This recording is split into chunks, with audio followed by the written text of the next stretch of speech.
Rothschild and company Redburn today, they initiate Oracle with a sell rating.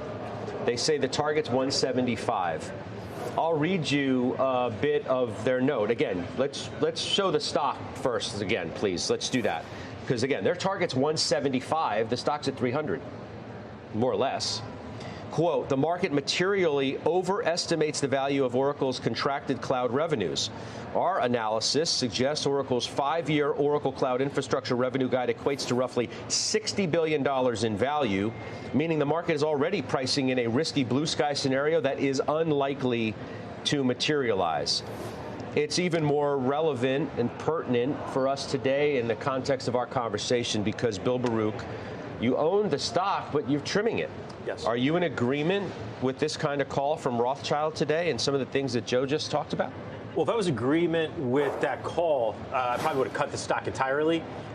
We trimmed it, and I think it's a balance. I mean, the taxable gains that we have in the name right now, but that trim, along with some others we'll get to later on, is looking at just raising some cash here and being able to manage a position that's going to be higher volatility. It's run up significantly. It's at a 41 multiple. Historical average is 19. It's growing into new muscles here. It's been a repricing. So I think as it has been repriced, growing into those new muscles, it's going to get more volatility at this level. And I think it is a little bit of, it's a lot to chew down here with the numbers that they put out there. So I think trimming it here just brings it back in balance and allows us to watch a few rounds. And I think to Josh and Joe's point, AI and the growth that's associated with AI has been punching above its weight class for a little bit now. And the GDP data today was revised higher. It's all non-residential spending that are having that impact. So I think, CapEx. Yeah, it's that AI build out that's driving it, the energy build out that's driving it. So, again, this is not saying it punching above its weight class and it's not going to be a heavyweight, but you're going to take a jab from time to time. And this could be a nice little time to see the market pull back a little bit. So we wanted to trim. It seemed like, a couple weeks ago, Oracle was doing just fine in the middleweight class. Maybe a super welterweight or whatever, and then it automatically just stepped up to the heavyweight class within a matter of hours with the earnings report that just blew everybody away. Yeah. I mean, analysts literally left stunned when the report was released. The stock shot up to degrees that you just don't. It went parabolic. often see. But keep this chart up, It's Judge. up 31.5% this month. But look at the run up. Look at the run up from the April lows into that earnings report. It's not like it was entirely a mystery that Oracle was doing really well. I think the stock added 100 points and then reported that quarter and added another 100 points in a couple of days or maybe a week. And that's the action that I'm talking about. It has nothing to do with the fundamentals of Oracle. This happens with great stocks or bad stocks. Sometimes a stock just goes parabolic, and you just have to say to yourself, does this really make sense? Well, that's what maybe sometimes it goes down. That's what maybe not trying to assess what Mr. Griffin's looking at when he makes the comment that he did a little while ago, but you'd forgive him certainly if that was one of those that jumped out and was like, they added $100 billion in market cap in like 10 minutes. When he says there are certainly echoes of the dot-com bubble at this moment. You have the stock, too, not to pick on this particular name, but it is notable that it's up 31.5% this month when we're hearing some commentary like Griffin's about the overall environment, and you have people like Bill trimming the stock. Yeah, and, I think also not just about the returns, but, Bill, you mentioned the 41 times forward multiple. Remember, Oracle's on a May year-end, so if you look at May of 2027, kind of the year ahead, it comes down to 36. You look at May of 28, and it comes down to about a 26 multiple. So either the stock is correctly priced and the earnings are going to come in from OpenAI and others, and we're really looking at a stock that 2 years from now is going to be trading in the mid-20s multiple, or that money from OpenAI isn't going to come in. Frankly, I think the NVIDIA deal that was announced a few days ago puts a lot of wind in the sails as far as where is OpenAI going to get that money from. But I don't think let me cut to the chase. We will eventually be in a bubble in AI. We are not there yet. We just are not. If you want to know what a bubble looks like, look at the multiple of Cisco in 1998. It was around 30 times, shot up over the next 2 years to 120 times. That's not what's been happening for the most part. Maybe all bubbles are not created equal, that if you're looking for some historical precedent based on old numbers versus new, maybe that's not the right way to look at this story. I'll tell you what, can I dance with that? I mean, I want to disagree with it, but if there's a difference this time, it's that the earnings are really coming through.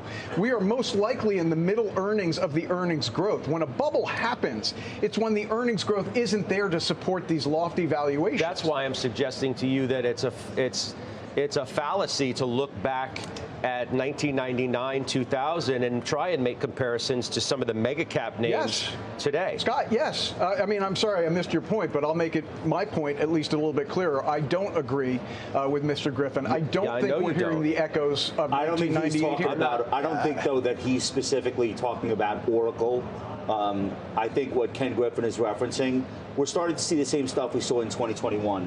And I saw a commentator earlier this week on CNBC, I forget who it was, say something to the effect of like, well, we don't have this like IPO boom, therefore it's not 1999. I would argue we do have it, but it's taking the form of companies that went public 3 years ago, pre-revenue, SPAC. Those are like the new IPOs this year. You look at how some of these stocks are trading, the nuclear stuff. Josh, what if it's 1997? The quantum computing names. It's a fair point. I'm just saying, if you're looking for signs that it's an egregious bubble, I don't think you're going to find them in NVIDIA and Oracle per se. I think you're going to find them in companies that we've given 30, 40, 50 billion dollar market caps to that have no earnings and in some cases have no revenue. That's like where I think where Griffin is looking, and he's like, wait, how much volume did that stock do? I never even heard of this company.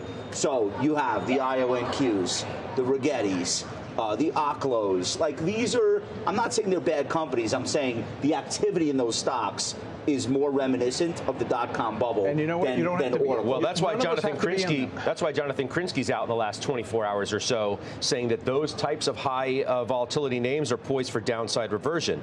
And he talks about some of the quantum computing names that have gone absolutely crazy in from time to time through this. That's been known to the market for the last several weeks. I think that's been obvious to everyone in the market. I think you have to look at the actual indicators to suggest that it's beginning to occur. I think it's a combination of everything. I think it's a combination of 97, 99, 2021. Markets go to extremes. In the case of Oracle, you're talking about a stock that rallied aggressively from April. But yeah, what happened on September 10th? The stock went parabolic. And when stocks go parabolic, there is never usually a good outcome to that. Generally, that is a top. So Palantir then, Bill, let's discuss this one, okay? It's on track for its 7th straight quarter of double-digit gains. Not just gains, double-digit gains. Only Amazon matched that kind of streak, and you got to go back to 1999 to discuss that. You want to address it? I talked about the multiple of Oracle. I'll talk about the multiple here real quick. I think it's 230 for multiple.